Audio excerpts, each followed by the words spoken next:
Recording in progress.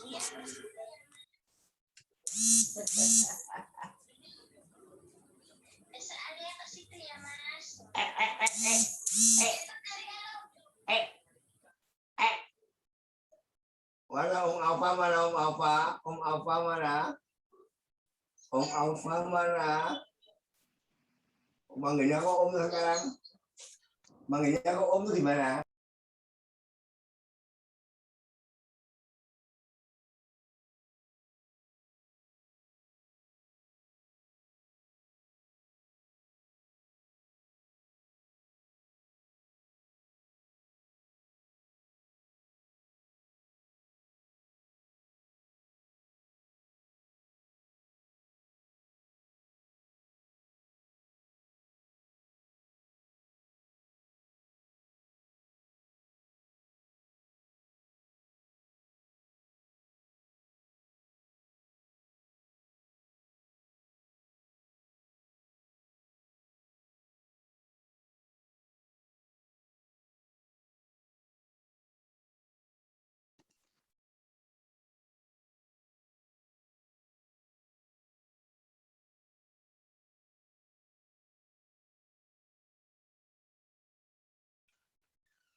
Temanya.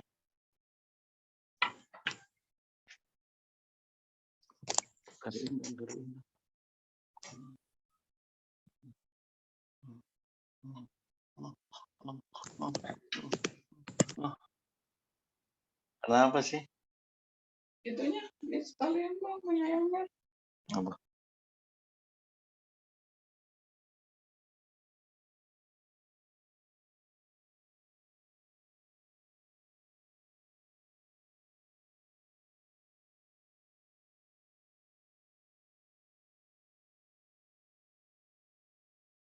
Baik, Bapak Ibu yang dirahmati Allah, sebentar lagi insya Allah kajian kita akan mulai.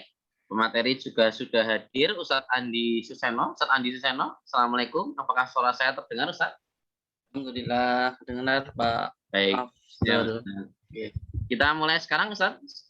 Monggo. Ya, Ustadz. Baik. Assalamualaikum warahmatullahi wabarakatuh. Waalaikumsalam warahmatullahi wabarakatuh. Alhamdulillah, nahmaduhu wa nasta'inuhu wa nastaghfiruh wa na'udzu billahi min syururi anfusina wa min sayyiati a'malina. May yahdihillahu fala mudilla lahu wa may yudlil fala hadiya lahu. Asyhadu an la ilaha illallah wa asyhadu anna Muhammadan abduhu wa rasuluhu la nabiyya wa la rasula ba'dahu. Pertama-tama dan yang paling utama, marilah kita panjatkan puja dan puji syukur kita kehadirat Allah Subhanahu wa taala, karena tentu atas nikmatnya, berkat karunia-Nya kita sama-sama diberikan kekuatan dan juga kesempatan untuk bisa hadir dalam kegiatan Zoom kita malam hari ini. Kedua kalinya, sholawat serta salam kita aturkan pada junjungan Nabi besar kita Nabi Agung Muhammad SAW. Semoga kita semua menjadi umatnya yang mendapat syafaat yaumul akhir. Amin amin ya rabbal alamin. Baik Bapak Ibu yang dirahmati Allah, mohon izin kami menyapa terlebih dahulu Bapak Ibu telah hadir dalam ruang Zoom kita malam hari ini, baik dari unsur pimpinan wilayah Muhammadiyah Daerah Istimewa Yogyakarta, pada seluruh jajaran MCCC PWM Daerah Istimewa Yogyakarta, pada seluruh pimpinan majelis, lembaga maupun ortom di tingkat wilayah Muhammadiyah Daerah Istimewa Yogyakarta, pada seluruh dokter dan tenaga medis yang telah bergabung, wabil khusus kepada seluruh Bapak Ibu yang telah datang dan telah bergabung, baik dari manapun Anda berada, baik dari Indonesia maupun dari luar Indonesia. Kami ucapkan selamat datang dan selamat bergabung dalam kajian Muhammadiyah with you malam hari ini. Baik Bapak Ibu yang dirahmati Allah, marilah kita mulai kajian kita malam hari ini dengan mengucap basmalah. Bismillahirrahmanirrahim. Bismillahirrahmanirrahim. Seperti biasa Bapak Ibu, sebelum kita mulai kajian kita malam hari ini, ada sambutan dan prakata terlebih dahulu yang akan disampaikan oleh Pak Isnawan. Kepada Pak Isnawan kami persilahkan. Terima kasih Mas Abdul. Assalamualaikum warahmatullahi wabarakatuh. Waalaikumsalam. Waalaikumsalam warahmatullahi wabarakatuh. Alhamdulillahirabbil alamin. Wassalatu wassalamu ala asrofil anbiya'i wal mursalin Muhammadin wa ala alihi wa ashabi ajmain. Asyhadu an la ilaha illallah wahdahu la syarikalah wa asyhadu anna Muhammadan abduhu wa rasuluh la nabiyya ba'dah. Bapak dan Ibu peserta pengajian yang berbahagia rahimakumullah. Marilah kita panjatkan puji syukur kehadirat Allah Subhanahu wa taala yang mantap melimpahkan rahmat dan karunia kepada kita sekalian sehingga kita dapat melaksanakan kewajiban kita dengan baik dan kita bisa bertemu malam ini silaturahmi lewat Zoom di pengajian Muhammadiyah with you yang kesekian kalinya. Malam ini kita akan dibersamai oleh Ustadz Andi Suseno, sarjana teologi Islam, magister agama, beliau dosen di Fakultas Ekonomi dan Bisnis UAD Yogyakarta. Dan tentunya beliau akan menyampaikan satu tema yang cukup menarik buat kita kaji malam hari ini, yakni orang yang paling bahagia pada hari kiamat. Ini luar biasa nih. Jadi orang yang paling bahagia pada hari kiamat. Saya hormati, untuk itu mari bersama-sama kita simak kajian malam hari ini. Dan juga terima kasih pada Ustadz Andi Suseno yang telah meluangkan waktu dan memberikan ilmunya pada sekalian untuk kajian pada malam hari ini. Dan Bapak Ibu sekalian yang saya hormati, semoga tetap sehat, tetap kuat imunnya, tetap dijaga oleh Allah, tidak terpapar kembali dengan COVID-19. Saya kira demikian saja, marilah bersama-sama kita ikuti kajian ini. Kali terima kasih pada Ustadz Andi Suseno atas waktunya, dan kita syukuri nikmat Allah dengan sungguh-sungguh pada kesempatan ini. Saya kira demikian Mas Abdul. Matur nuwun, nasim ma'warib, wa basyiril mu'minin, fastabiqul khairat. Assalamualaikum warahmatullahi wabarakatuh. Waalaikumsalam warahmatullahi wabarakatuh. Kami ucapkan terima kasih kepada Pak Isnawan atas sambutan dan berkatanya. Semoga dapat memperlancar acara kita malam hari ini. Baik, Bapak Ibu yang dirahmati Allah, tema kita seperti yang sudah disebutkan oleh Pak Isnawan tadi, yakni orang yang paling bahagia pada hari kiamat, yang akan disampaikan oleh beliau Ustadz Andi Suseno STHI MAG. Beliau adalah dosen Al-Islam dan Kemuhammadiyahan LPSI FEB Universitas Ahmad Dahlan. Kepada Ustadz Andi Suseno kami persilahkan. Oke, terima kasih Pak Abdul. Bismillahirrahmanirrahim. Assalamualaikum warahmatullahi wabarakatuh. Waalaikumsalam Assalamualaikum warahmatullahi wabarakatuh. Alhamdulillahi wa kafa, salatu wassalam ala rasulillahil mustafa wa ala alihi wa ashabihi wa man wafa. Asyhadu an la ilaha illallah wahdah la syarikalah, la haula wa la quwata illa billah, amma ba'dah.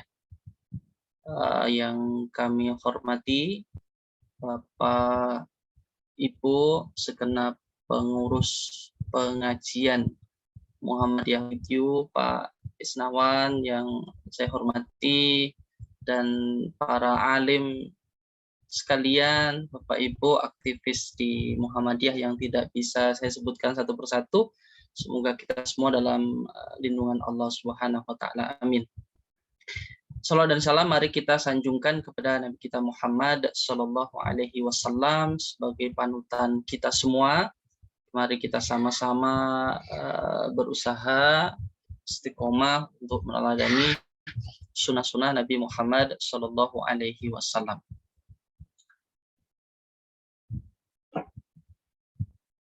Nggih, Bapak Ibu dirahmati Allah, pada kesempatan malam hari ini saya sharing nggih, bukan tausiah lah. Saya kira banyak juga yang lebih alim. Pak Afdol ini juga mestinya yang ngisi.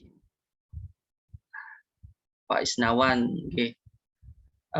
Tadi sore saya dihubungi Pak Satria. Saya tidak tahu sudah hadir apa belum Pak Satria, untuk menggantikan Ustadz Hasnan Nahar, putranya Ustadz almarhum ya, Ustadz Nahar almarhum.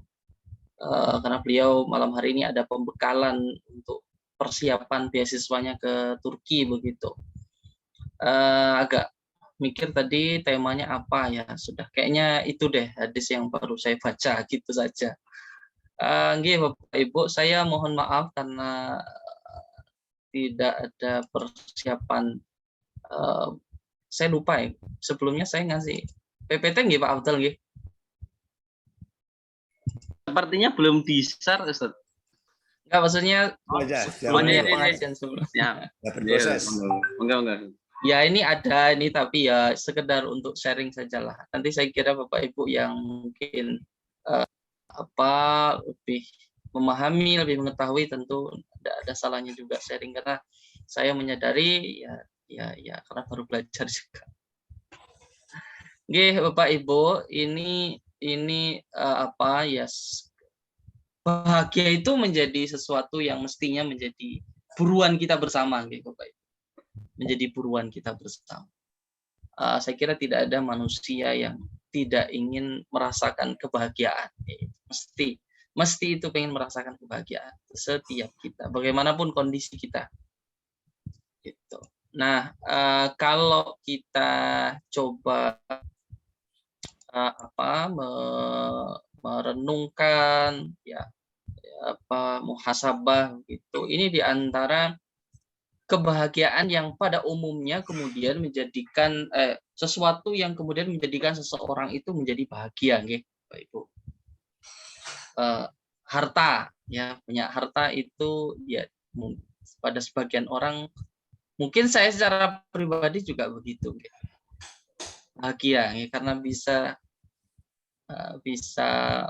melakukan banyak hal dengan banyak harta itu. Kalau positifnya ya bisa haji, bisa umroh, bisa sedekah, bisa kurban, bisa berbagi dan lain sebagainya. Nah, ini pada umumnya itu. Kemudian jabatan, tahta jabatan. Ternyata kalau saya melihat, Bapak Ibu, kalau saya melihat jabatan atau ya kedudukan tertentu lah, ternyata itu tidak hanya menarik bagi politisi ya, orang-orang yang mungkin secara kebiasaan, secara mungkin mindset itu ya politik lah begitu. Tapi ternyata juga mungkin ustadz, bahkan ya orang-orang yang mungkin secara keseharian mungkin lebih banyak memikirkan kehidupan akhirat begitu, ternyata ini juga cukup menarik gitu. Ya tentunya dengan perbedaan niat. Mungkin kalau orang yang memahami agama dengan baik, tahta itu dikejar untuk bisa memberikan manfaat yang banyak pada orang lain, karena dia melihat bahwa itu satu peluang. Karena salah satu metode dakwah lah biliat ya dengan tangan atau kekuasaan gitu. Ini makanya ya kemudian tidak jarang kemudian kita mendapati juga bahwa oh itu kok ya memang pola ya sekarang kalau kita melihat bagaimana sejarah bagaimana dulu ya para pendahulu lah di Muhammadiyah begitu kan ya ada. Kalau sekarang ya berbeda, tentu kulturnya berbeda. Ya. Kulturnya berbeda. Kalau dulu mungkin kalau ceritanya itu siapa ya? Saya lupa itu antara Buya Hamka dengan siapa itu lupa saya. Ya agak ingat-ingat sedikit gitu. Itu bahkan untuk menjadi pimpinan itu bahkan malah saling mempersilahkan. Saling mempersilahkan. Ini saya tidak sedang membicarakan siapapun, tapi tentu pola dulu dengan sekarang mungkin agak berbeda. Yang jelas saya secara pribadi tentu tetap berhusnudzon. Ya, bagaimanapun semangat dan banyak upaya mungkin pimpinan kita untuk meraih satu kedudukan tertentu bahkan mungkin di Muhammadiyah ini saya husnudzon bahwa niatannya hanya ingin banyak berbuat saja itu kalau saya husnudzonnya seperti itu. Dan yang kedua nih Bapak Ibu, harta, tahta, ya pasangan biasanya itu yang mendatangkan kebahagiaan. Ya saya kira tidak sedikit juga mungkin Pak suami nggih laki-laki yang sudah beristri itu ternyata banyak mengidap penyakit, mungkin jantung, mungkin asam lambung, mungkin apalagi fever. Itu tidak jarang juga yang disebabkan karena pasangannya yang rewel. Nah, ini tidak kemudian menutup kemungkinan ibu-ibu juga ada juga mungkin yang ternyata mungkin bapak ibu dokter lah mungkin yang banyak paham lah mungkin ya. Kalau saya lihatnya ya mungkin di pengajiannya Ustadz Danu gitu. Ya ternyata juga tidak jarang karena kesehatan kondisi yang baik, psikis yang baik itu ternyata juga sangat berpengaruh gitu. Mungkin Bapak Ibu dokter mungkin lebih paham lah. Sangat berpengaruh terhadap kesehatan gitu. Nah, ini kalau pasangannya semakin baik itu dalam arti ya mungkin bisa saling support, saling mengerti dan seterusnya itu ternyata juga akan mendatangkan kebahagiaan. Bahkan pasangan yang mungkin diidam-idamkan itu juga mendatangkan kebahagiaan tersendiri bagi seseorang. Kemudian anak dan lain sebagainya gitu Bapak Ibu. Mungkin ya rumah, ya mungkin kendaraan, mungkin hiburan dan seterusnya, fashion. Itu semua beberapa hal yang barangkali akan mendatangkan kebahagiaan pada seseorang. Nah, Bapak Ibu, kalau kita coba renungkan dari Al-Quran maupun hadis Nabi, ya kita tanya pada hati kecil kita, ya, atau hati kita yang paling dalam, ya kebahagiaan yang hakiki, ya itu tentunya ketika kita sampai di akhirat, kemudian sudah melalui proses hisab, ya di perhitungan. Ya, kemudian Allah mengizinkan kita untuk masuk ke surga. Itu tentu satu kebahagiaan yang saya kira tiada taranya. Itu pasti kita berpikir seperti itu. Ya, meskipun secara praktis kemudian apakah kemudian firman Allah itu benar-benar meresap dalam diri kita ya itu satu hal yang lain ya. Bahwa Allah berfirman walal akhiratu khairul laka minal ula. Allah sudah memberikan keterangan bahwa akhirat itu ya lebih utama, lebih baik daripada kehidupan dunia, tapi ya karena kita sedang berada di dunia ya bisa jadi ya akan berpengaruh dengan kehidupan dunia kita. Artinya kita terpengaruh dengan ya duniawi itu. Nah, ini Bapak Ibu dan rahmati Allah. Jadi kalau kita coba renungkan, jadi kebahagiaan yang hakiki itu tentunya ketika Allah mengizinkan kita masuk ke surganya, hidup bertetangga dengan Rasulullah, kemudian melihat zat Allah Subhanahu wa taala. Itu saya kira itu hal yang paling dirindukan oleh umat Islam. ya, kalau kita melihat atau membaca bagaimana Nabi Muhammad SAW pernah berseloroh di depan para sahabat, ya, saya rindu kepada saudaraku. Dan para sahabat bertanya, ya Rasulullah, alasna ikhwatuka, bukankah kami ini adalah saudaramu? Kemudian Rasulullah menjawab, la fa innakum ashabi, sesungguhnya kalian adalah sahabatku. Tsumma manna ya Rasulullah ikhwatuka, siapa yang engkau maksud dengan saudaramu? Jadi Rasulullah itu rindu dengan saudaranya. Siapa yang dimaksud saudara Rasulullah? Itu para sahabat bertanya-tanya. Kemudian Nabi Muhammad menjawab, humul ladzina lam yarawni walakinna yu'minu nabi. Mereka yang tidak pernah bertemu denganku tapi mereka rindu bertemu denganku. Enggak pernah ketemu tapi rindu.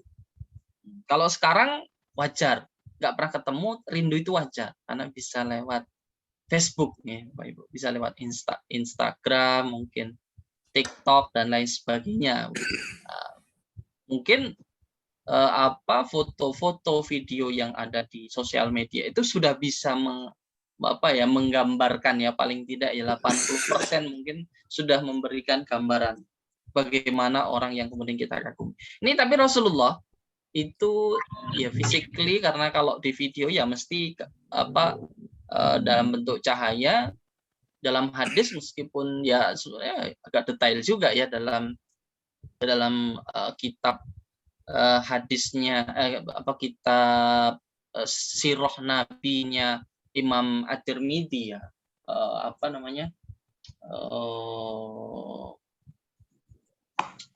lupa saya, tapi kitab hadisnya Imam At-Tirmidzi, kitab sejarah nabinya Imam At-Tirmidzi. Kebetulan bukunya tidak di belakang. Oke, saya punya. Itu Bapak Ibu dan rahmati Allah, itu tentu kebahagiaan yang hakiki yang mestinya kita rindukan dan diidam-idamkan oleh umat Islam di dunia. Nah, kemudian yang paling kan kalau ada yang bahagia, ini bahagia kan ini kebahagiaan yang hakiki bagi kita. Tapi siapa sih yang sebenarnya yang paling bahagia? Paling itu ya berarti yang paling banyak untungnya gitu Pak. Paling banyak untungnya itu siapa sih? Nah, Bapak Ibu, saya sebenarnya hanya ingin sharing hadis saja nih. Karena ada dalam hadis. Jadi Rasulullah dalam sebuah hadis yang diriwayatkan oleh Abu Hurairah yang bernama asli Abdurrahman bin Sakhr.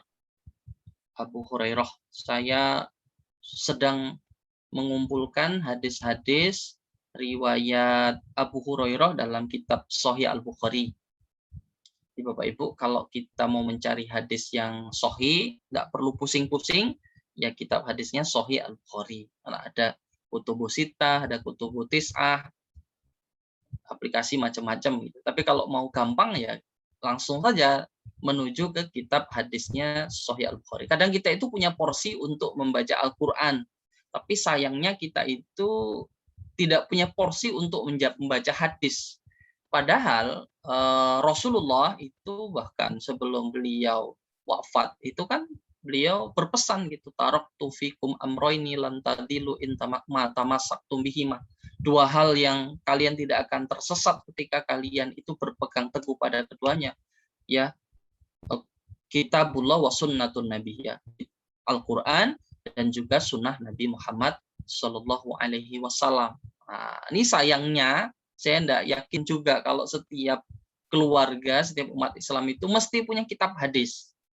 Saya tidak yakin. Punya pun bisa jadi hanya ringkasan Sahih Bukhari Muslim. Belum ada yang punya Sahih Bukhari saja itu komplit. Itu belum ada. Mungkin tapi ini menjadi introspeksi ya Bapak Ibu. Karena Rasulullah memerintahkan kita tidak hanya membaca Al-Quran, tapi juga memerintahkan kita untuk membaca hadis.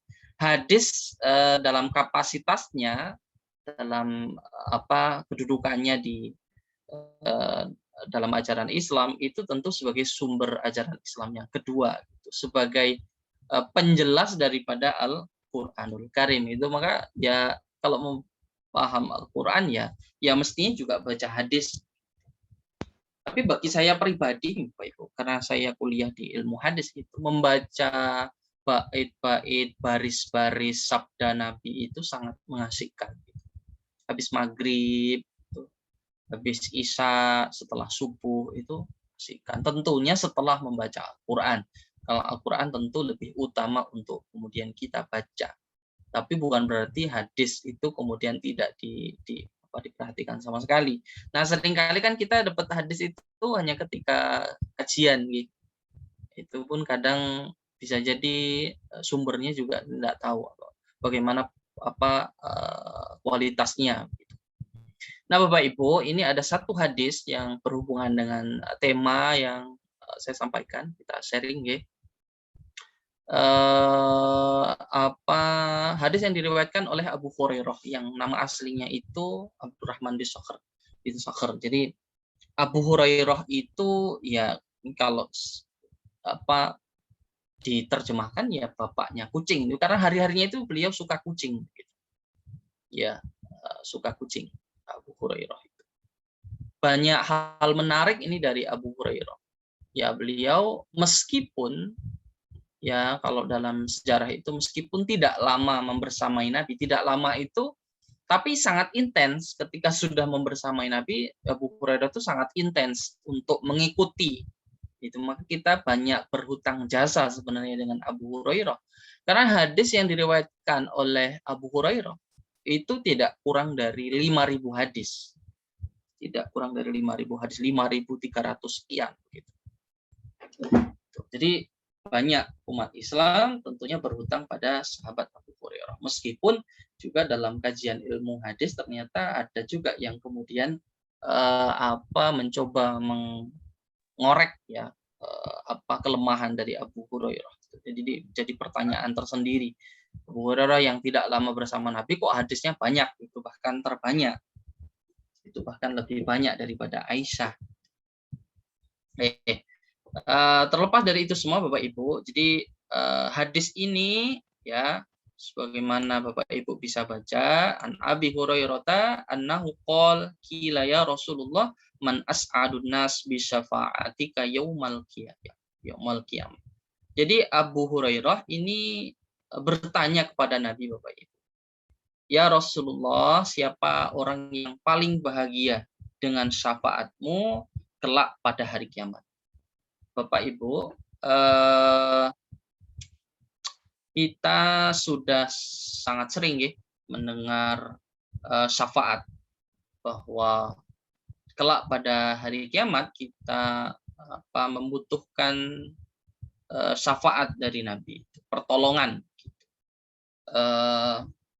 Sebaik apapun kita, tentu juga tidak boleh terlalu pede bahwa kita akan pasti masuk surga dengan amalan yang kita lakukan.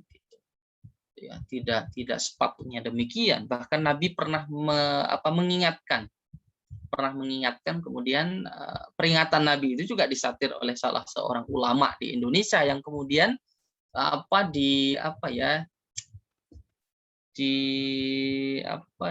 kemudian jadi hal yang diperdebatkan gitu. Nah, itu syafaat itu. Kita membutuhkan itu karena Nabi juga memperingatkan jangan terlalu pede dengan amalan yang kita lakukan, sebanyak apapun amalan yang sudah kita lakukan, sebesar apapun barangkali harta yang sudah kita sedekahkan dan seterusnya. Kata Nabi, tidak akan masuk surga di antara kalian karena amalnya. Kemudian para sahabat bertanya, wala anta ya Rasulullah, termasuk saya, wala ana. Kemudian Rasulullah mengingatkan agar kita berusaha wasaddidu waqaribu, untuk berusaha untuk menyempurnakan setiap amal yang kita lakukan. Gitu. Artinya bahkan Nabi ini bukan berarti kalau Profesor Quraisy Shihab dalam penjelasannya yang kemudian menjadi banyak pertanyaan umat Islam di Indonesia ketika itu, iya Nabi Muhammad itu nggak ada jaminan masuk surga, kan? Itu pertanyaan itu ya. Kalau Rasulullah ya jelas Nabiullah ya Rasulullah jelas maksum, dijamin Allah masuk surga gitu. Ya, hal itu dalam rangka tentu menegaskan apa yang ingin beliau sampaikan. Ingin agar para sahabat itu kemudian waspada terhadap amalan yang dilakukan meskipun itu sudah banyak. Ya, sebaik apapun itu. Bukan berarti ya nggak pede gitu, nggak yakin gitu, tapi ya waspada. Ya waspada itu ya jaga-jaga gitu. Maka tentu akhlak yang baik sebagai umat Islam tentu kita tetap berharap, ya, sebagai apapun kita tentu kita tetap harus berharap pertolongan Nabi Muhammad SAW kelak pada hari kiamat gitu. Nah, Bapak Ibu, dalam hadis ini juga digambarkan ini Nabi itu sudah mengira, ini karena Abu Hurairah itu sangat cinta kepada hadis, meskipun baru masuk Islam 21 tahun gitu, kemudian baru ngikuti Nabi meskipun sebentar 3 tahun atau 4 tahun gitu, tapi semangat spiritnya untuk merekam apa yang muncul dari Nabi, baik perkataan, kemudian perilakunya, bagaimana keadaan Nabi, ya itu sangat semangat gitu. Maka Nabi itu sudah mengira, ini pasti yang tanya dulu, ini siapa yang paling bahagia dengan syafaatku kelak pada hari kiamat, itu pasti Abu Hurairah. Itu kalau dalam hadis ini digambarkan seperti itu. Kemudian Nabi Muhammad bersabda, as'adun nas bi syafaat yaumal qiyamah man qala la ilaha illallah khalisan fi qalbihi aw nafsihi. Jadi Bapak Ibu, orang yang paling bahagia kelak pada hari kiamat adalah mereka yang mengucapkan la ilaha illallah, ya, khalisan fi qalbihi, ikhlas dalam hati dan jiwanya. Nah, ini Bapak Ibu kalau kita hubungkan dengan hadis lain, memang dalam beberapa hadis juga disebutkan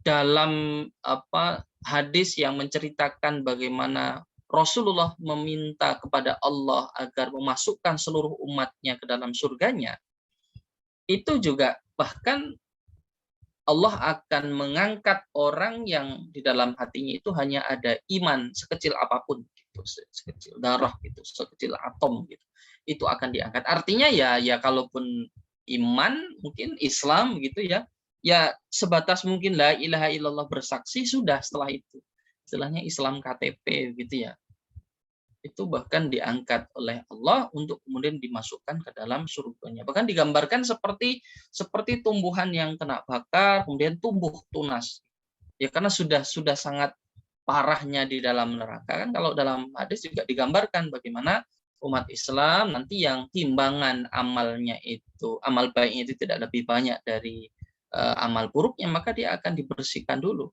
Jadi neraka itu sebagai tempat penyucian. Nah, itu. Maka Bapak Ibu, kalau kita ingat-ingat, tapi ini bukan tradisi kita, gitu. Tapi ini sebagai saya ingin, jadi ini ada video.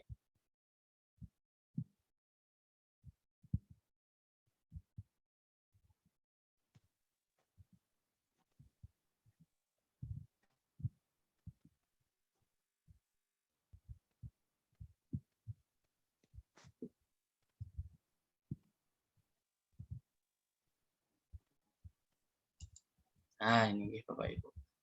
Tapi itu bukan tradisi kita. Kalau saya dulu di kampung, karena tempat saya juga namanya masyarakat bawah mesti banyak yang NU. Ya kalau ada pujian itu, salah satu pujiannya itu kunci surga la ilaha illallah. Bapak Ibu. Nah, ini sebenarnya didasarkan juga pada hadis Nabi.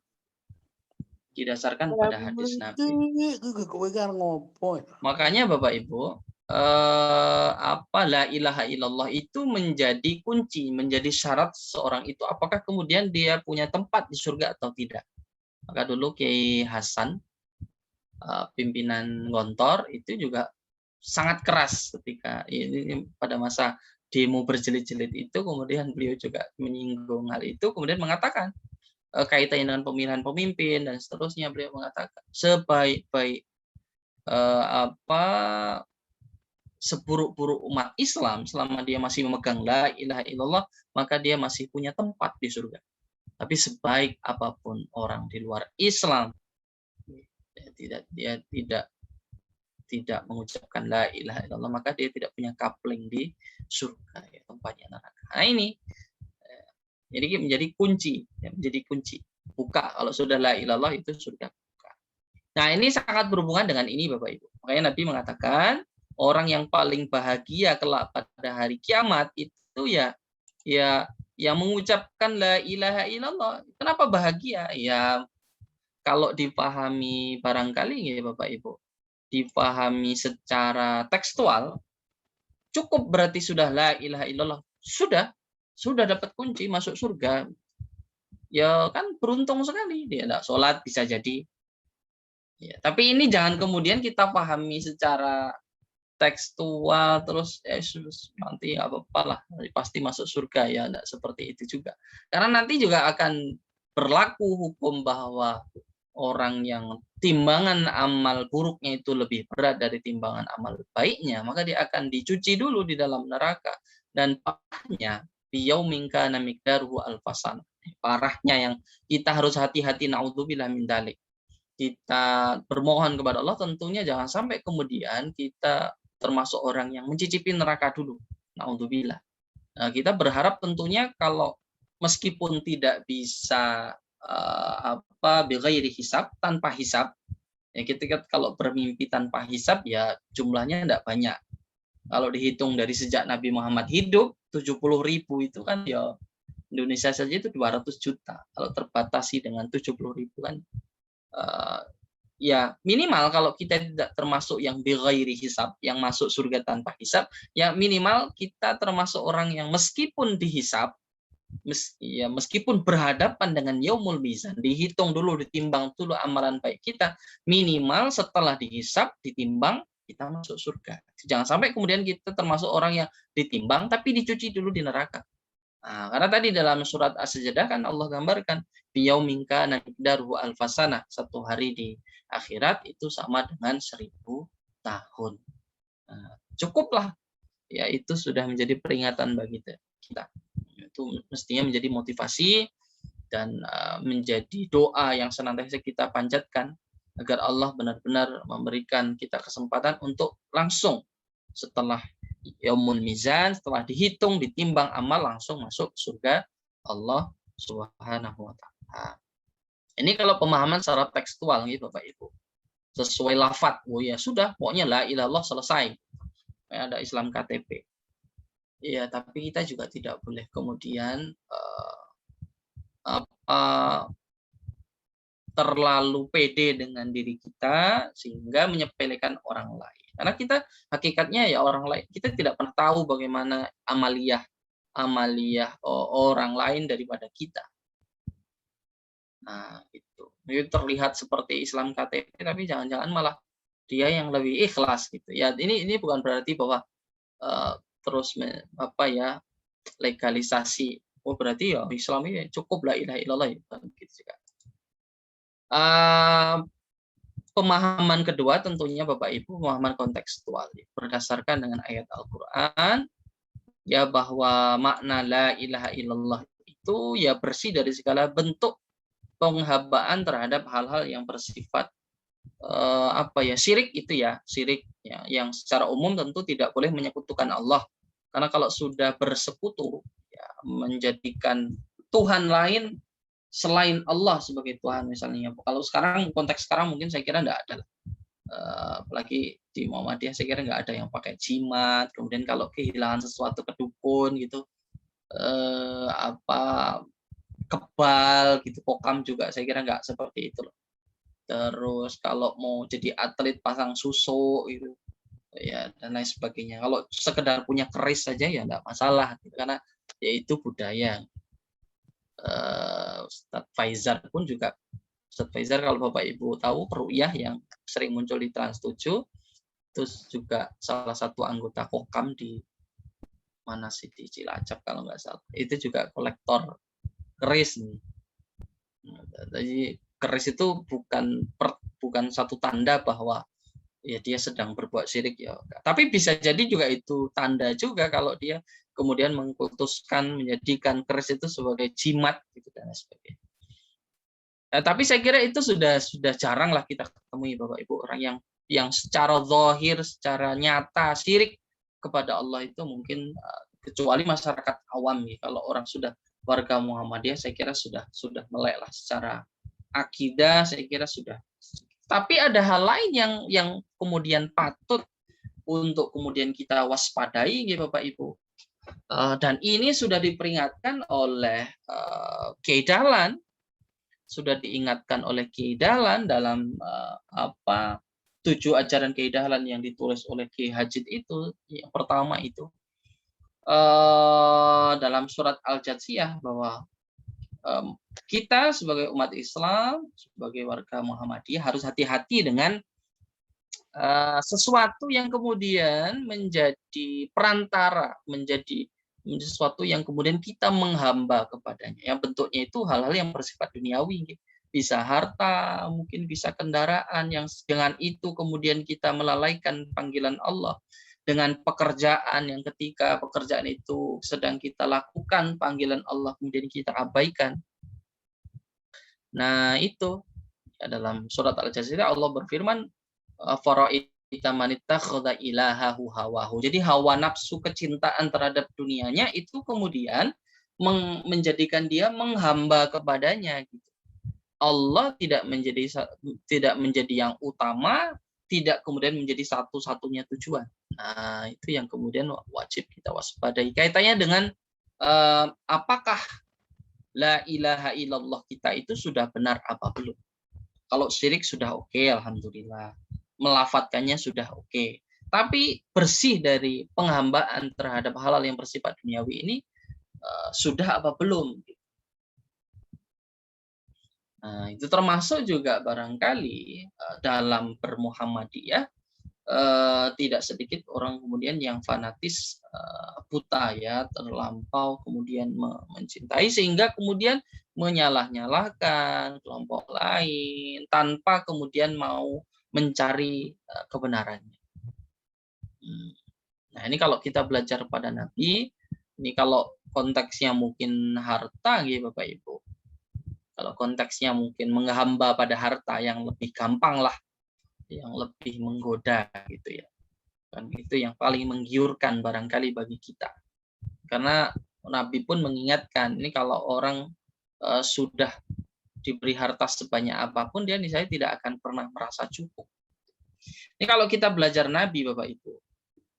Nabi Muhammad itu ya karena sudah Allah jadikan sebagai laqad kana lakum fi rasulillahi uswatun hasanah, ya, sebagai teladan bagi kita, ya sebagai role model, sebagai teladan yang sempurna tentunya bagi kita.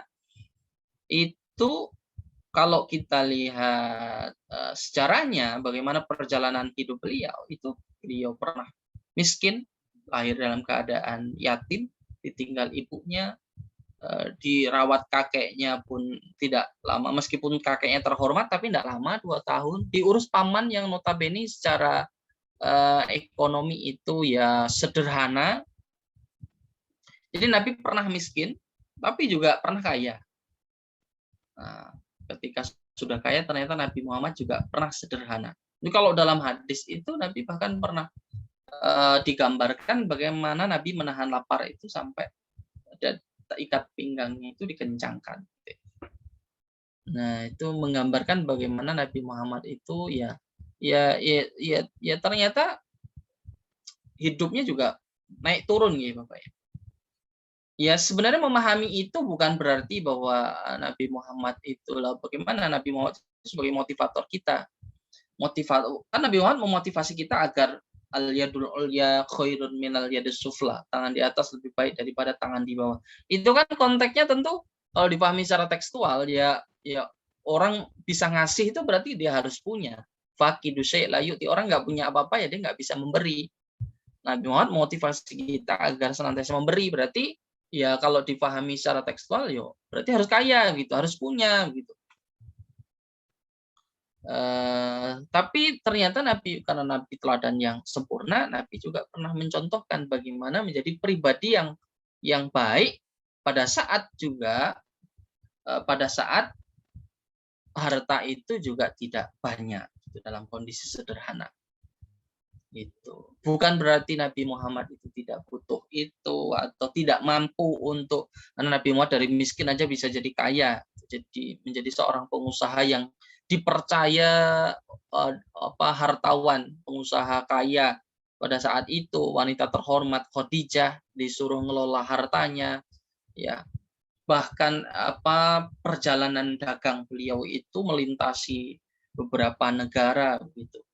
Nah, itu menjadi seorang pengusaha yang luar biasa. Bukan berarti beliau tidak mampu untuk menjadi kaya. Bahkan ketika beliau menjadi seorang nabi pun itu ditawari untuk, kamu kalau mau berhenti dakwah, dikasih harta, dikasih perempuan, dikasih gitu. Tapi Muhammad tidak kemudian silau dengan harta. Itu. Nah, Nabi ingin memberikan teladan, oh nih loh, kalau dalam kondisi miskin seperti ini, kalau kaya seperti ini, pada kondisi kita pas-pasan ya seperti ini. Jadi kasih contoh semuanya. Karena Nabi Muhammad itu sudah lepas dari itu semua. Nah, ini kalau kita mencoba meneladani, mengorek bagaimana pribadi Nabi Muhammad dulu, seperti itu. Bahkan dalam hadis Nabi Muhammad jelas terang-terangan mengatakan makna kaya itu ya orang yang kaya jiwa. Ini sebenarnya ya karena ya, tadi ini sebenarnya berhubungan dengan la ilaha illallah tadi nih Bapak Ibu. Anda dia sudah tidak menghamba lagi pada hal-hal yang bersifat duniawi. Ya, pernah berdoa Allahumma ahyini miskin. Pernah berdoa lahir dia dalam keadaan miskin, orang miskin masuk surga lebih dulu itu bahkan di kamar surga. Ini sebenarnya berhubungan juga dengan apa makna la ilaha illallah ya yang memahaminya secara kontekstual ya, makna yang tidak secara tekstual gitu ya, bebas dari syirik, bebas dari penghambaan terhadap hal-hal yang bersifat duniawi, mungkin harta, mungkin tahta dan seterusnya. Kalau kita belajar pada kisah hidupnya Kiai Dahlan, ya Kiai Dahlan juga ternyata tidak jauh-jauh juga dengan keteladanan yang pernah Nabi Muhammad SAW contohkan. Sudah tidak berpikir dua kali kemudian untuk berkorban. Ini tentu menjadi pelajaran bagi kita dan ini tentu bukan satu hal yang mudah untuk kemudian dipraktekkan, Bapak Ibu.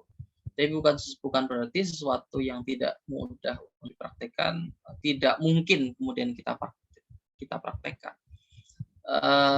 Allah tidak melihat puncak satu tujuan gitu ya. Satu cita-cita bukan itu, tapi Allah melihat pada bagaimana upaya niatan kita untuk mencapai sesuatu itu. Yang terpenting tentunya bagaimana kemudian kita sebagai umat Islam tetap punya niatan seperti itu, punya niatan dan upaya ke arah sana. Bagaimana kemudian kita membebaskan diri dari penghambaan terhadap hal-hal yang bersifat duniawi. Maka ya perlu istilahnya itu jajal awak, mencoba. Kadang kita tidak pernah mencoba untuk melepaskan dari itu. Nah, makanya ada seorang ulama yang kemudian menggambarkan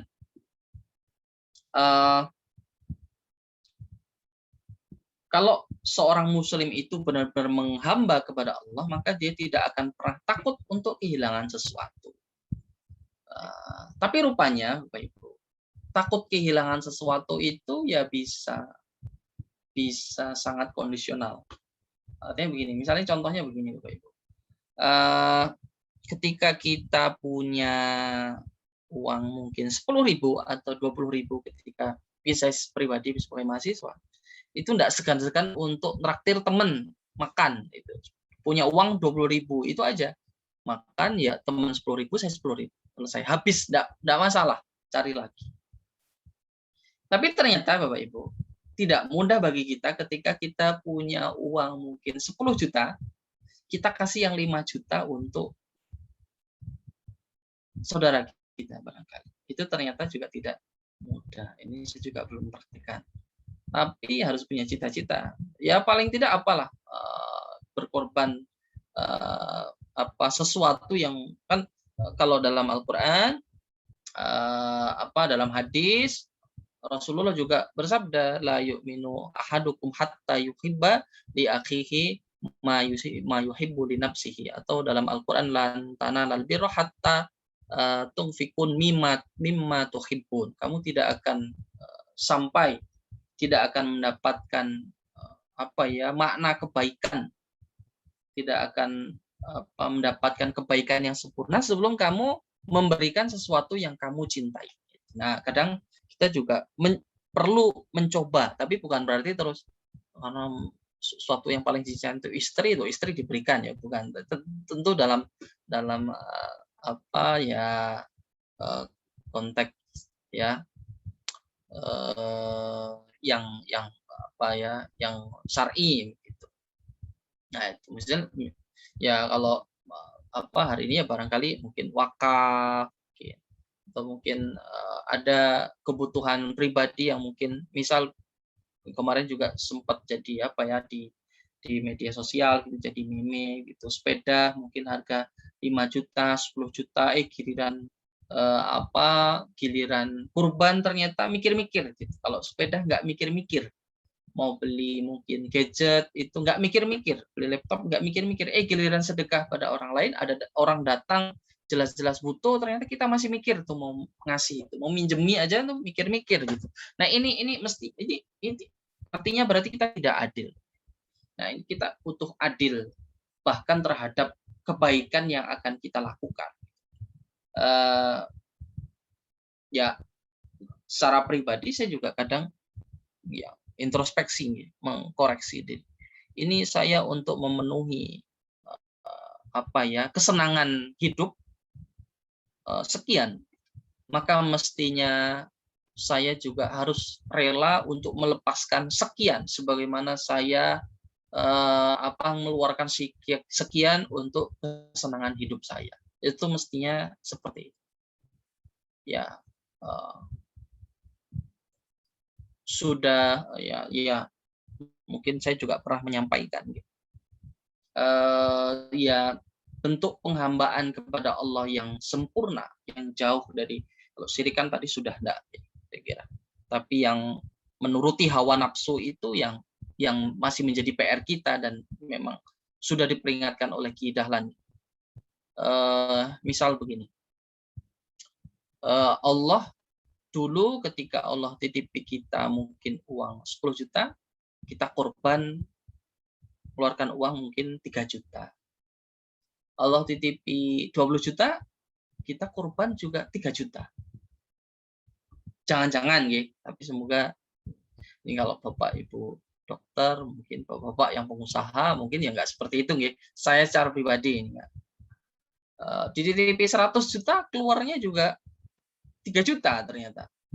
Nah, itu kan ya hisapnya nanti khawatirnya hisapnya itu berat gitu. Pertanggungjawabannya di hadapan Allah. Kamu dititipi 100 juta itu biar kamu tuh ngeluarin kemarin 10 juta, 3 juta. Itu berapa persen berarti? Misalnya 30%, 40%. Dikasih 100 juta itu juga kamu harus mengeluarkan 40% harusnya. Kamu mengeluarkan cuma 0, sekian persen. Dititipi 1 miliar ya segitu juga yang dikeluarkan. Itu kan jadi pertanyaan. Jadi hal yang mestinya kita introspeksi, Bapak Ibu. Bapak Ibu dirahmati Allah Subhanahu wa taala, barangkali itu sharing saya pada kesempatan kali ini. Jadi kalau berdasarkan apa yang disabdakan oleh Nabi Muhammad, orang yang paling bahagia kelak pada hari kiamat dengan syafaat beliau ya adalah mereka yang mengucap la ilaha illallah secara ikhlas dalam hati dan jiwanya. Sesederhana itu. Tapi bukan berarti kemudian kita menyepelekan ya. Bahkan harus hati-hati bahkan ketika kita itu sudah beramal sebaik mungkin pun itu sudah tetap harus berhati-hati, bahkan Nabi Muhammad sudah mengingatkan itu gitu. Karena tidak ada di antara kita yang amal baiknya itu menjadi jaminan akan memasukkan kita ke dalam surga Allah. Ya. Jadi surga Allah itu hanya akan kita dapatkan dengan rahmatnya gitu. Nabi mengingatkan agar kita ya berusaha untuk menempatkan, ya paling enggak mendekati kebenaran. Ini kalau kita ya mungkin spirit kita di Muhammadiyah, kalau misal sholat ya, kalau sholat itu kan berusaha untuk shollu kama ra'aitumuni usolli, sholat itu ya sesuai dengan Nabi. Tapi ya mesti praktiknya kita ya enggak sepresisi itu juga gitu. Nggak mesti ya tepat banget gitu, paling tidak ya mendekati. Kalau pas banget sama persis ya kayaknya nggak mungkin. Sahabat aja itu kewalahan mengikuti ibadahnya Nabi Muhammad, bahkan ada yang dilarang itu kalau kaitannya dengan puasa, wisol gitu, dan seterusnya. Ini Bapak Ibu dan rahmati Allah Subhanahu wa taala, barangkali itu sedikit sharing dari saya. Barangkali nanti ada tambahan dari Bapak Ibu yang mungkin lebih mengetahui, tentunya ada hal lain yang mungkin bisa menjadi masukan pengetahuan bagi kita bersama. Tentu saya sangat senang. Demikian Pak Afdal, terima kasih Bapak Ibu. Assalamualaikum warahmatullahi wabarakatuh. Saya kembalikan ke Pak Afdal. Waalaikumsalam warahmatullahi wabarakatuh. Kami ucapkan terima kasih kepada Ustaz Andi Suseno atas pemaparan materinya. Sangat menarik Bapak Ibu sekalian, memberikan pencerahan untuk kita semua. Orang yang paling berbahagia di hari akhir nanti adalah tentunya kita yang lapang, tentunya kita yang ikhlas dalam beramal di dunia. Baik, Bapak Ibu yang dirahmati Allah, berikutnya kita masuki ruang tanya jawab kita. Bagi Bapak Ibu yang sudah memiliki pertanyaan, bisa langsung menyalakan mikrofonnya atau menuliskan pertanyaannya di kolom komentar atau di kolom chat. Kami persilakan Bapak Ibu. Jika sudah ada pertanyaan, bisa langsung menyalakan mikrofonnya atau langsung menuliskannya di kolom chat. Kami persilakan Bapak Ibu. Assalamualaikum. Waalaikumsalam warahmatullahi wabarakatuh. Pak Daryatmo. Assalamualaikum Pak Ustadz, Pak Adi Suseno. Tadi dijelaskan Pak Adi menarik sekali itu, bahwa orang yang memiliki tahta itu sangat berpeluang untuk masuk surga. Begitu Pak G. Dalam pemahaman saya bisa dimengerti, itulah sebabnya ketika kita berdoa itu begitu Pak, yang pemilik tahta itu. Nah sekarang bagaimana kalau seandainya si pemilik tahta atau pemimpin itu ternyata tidak baik, tidak sebagaimana yang kita harapkan? Bukankah si pemilik tahta ini justru berpeluang masuk neraka daripada yang dipimpin gitu? Begitu nggih Pak? Udah jelasan Pak. Iya. Kalau dalam sampun nih Pak G. Sampun Pak, gitu aja singkat aja. Nggih. Memang dalam hadis Nabi itu juga pernah bersabda beliau. Kullukum ra'in wa kullukum mas'ulun an ra'iyatihi. Setiap kalian itu adalah pemimpin dan akan dimintai pertanggungjawaban di hadapan Allah Subhanahu wa taala. Kalau dulu nggih Bapak Ibu, Pak Daryatmo nggih. Dulu kan para ulama itu kan agak takut gitu ya kalau dapat amanah nggih. Jabatan itu agak dihindari gitu. Dorong-dorongan, saling merasa tidak pantas gitu. Karena saking hati-hatinya dan khawatir nanti hisapnya itu sebenarnya Pak Daryatmo.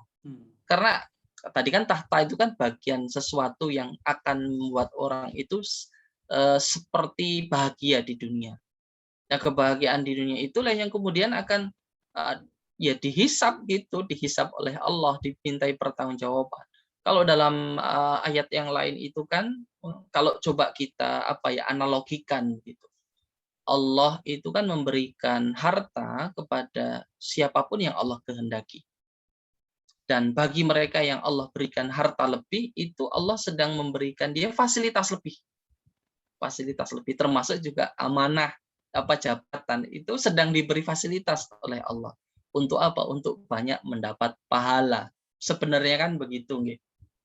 Tapi tentu faktanya kalau berdasarkan fakta ya faktanya ya begitu ya Pak Daret. Ya ada yang baik ya ada. Tapi sebagai muslim yang baik tentunya ya doa terbaik bagi saudara kita sesama muslim, meskipun bisa jadi tadi hanya la ilaha illallah hanya sebatas ya kecil banget imannya gitu ya, sebatas la ilaha illallah saja, itu tidak ada amalan dan sebagainya, ya tetap doa terbaik agar dia dapat hidayah, dapat kemudian menjalankan amanah, itu doa terbaik kita kepada dia. Tidak kemudian Rasul Allah dan Rasulullah juga tidak kemudian memerintahkan kita untuk mendoakan yang buruk-buruk. Sudahlah, urusan hisab nanti sudah Allah nanti yang akan menghisab dia, urusannya sama. Tapi urusan kita sebagai sesama muslim tentu ya memanjatkan doa terbaik terhadap ini tentunya pemimpin yang muslim ya, pemimpin yang sesama muslim gitu. Kalau non muslim kan ya kita boleh saja berdoa gitu, tapi kan tetap Allah doanya dalam konteks semoga dia bisa menjalankan amanah, bukan yang lain, konteks pemimpin saja gitu.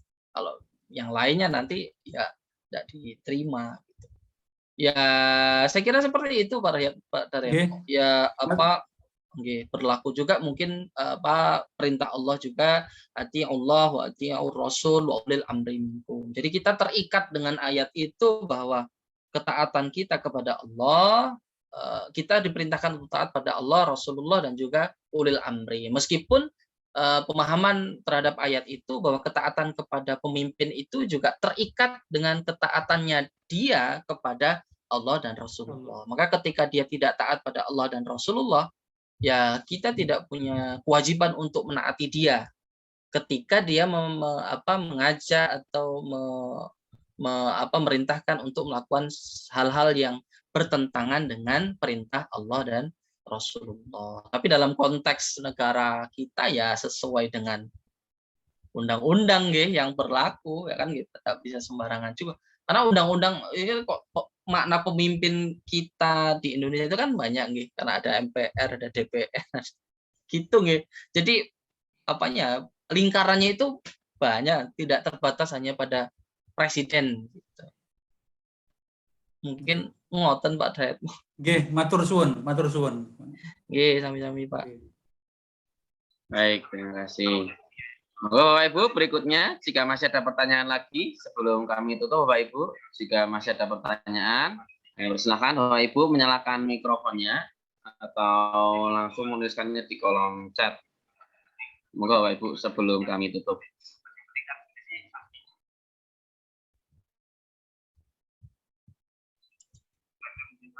Baik, cukup Bapak Ibu. Baik, jika tidak ada pertanyaan lagi, kami ucapkan terima kasih kepada Ustaz Andi Yuseno atas pemaparan materi malam hari ini dan juga tanya jawabnya malam hari ini. Terakhir Ustaz, mohon izin memberikan closing statement Ustaz. Oh saya? Yeah.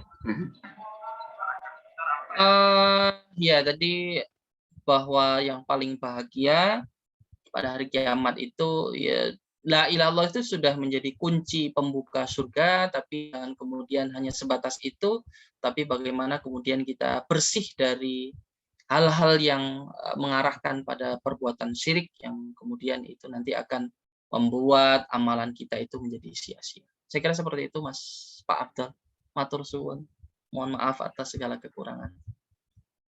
Baik, terima kasih Ustaz Andi atas penutupnya malam hari ini, sangat mencerahkan kita Bapak Ibu. Semoga kajian kita malam hari ini dapat memberikan pencerahan kepada Bapak Ibu sekalian. Ada hikmah yang tentunya dapat diambil dari kajian kita malam hari ini. Baik Bapak Ibu, marilah kita tutup kajian kita malam hari ini dengan mengucap Alhamdulillah. Alhamdulillahirabbil alamin. Terakhir kami juga selalu berdoa kepada Bapak Ibu yang sekarang sedang sakit, yang sekarang sedang isoman. Semoga segera diangkat penyakitnya Allah, segera disembuhkan oleh Allah. Bapak Ibu yang sudah sehat, sudah kuat, semoga kita semua selalu dalam perlindungan Allah. Amin, amin, ya Rabbal alamin. Amin. Kurang lebihnya kami mohon maaf. Nun wal qalam wa ma yasturun fastabiqul khairat. Wassalamualaikum warahmatullahi wabarakatuh. Waalaikumsalam Waalaikumsalam warahmatullahi warahmatullahi wabarakatuh. wabarakatuh. Nun Mas Andi. Nggih, sami-sami Pak, bareng Atur. Pak Abdul, Pak Jazakallah. Daryatmo. Yes. Atur suwun Mas Andi. Nggih, sami-sami Pak. Ya Pak, Pak Satria nih. Nggih. Awan. Ya Pak. Nggih. Nggih, pareng nggih. Mau Mas Andi, Nggih. besok ketemu lagi. Amin amin, insyaallah. Siap siap. Laksanakan Pak Satria. Siap, laksanakan 86. Nggih, bareng nggih. Assalamualaikum. Terima kasih.